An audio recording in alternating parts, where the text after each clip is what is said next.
May I have your attention, please?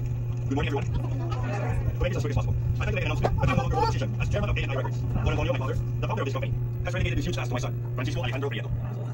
Kung pinangyayari ko pa sa akin na bakit? Ano yung nasa studio? Yung bandit mo yung dati? So Alex, what's your plan? Well, A&I is broken times. I will refinance company based on the needs for this. Saka dati.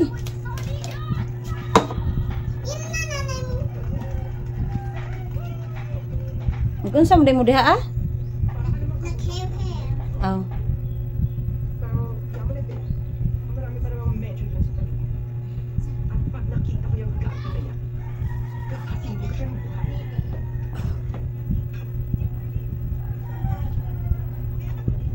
Ingot ina nas ate.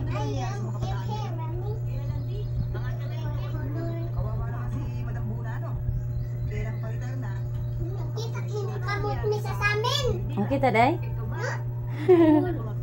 Balik ang ibidyohan kay para kita imong kaanyag.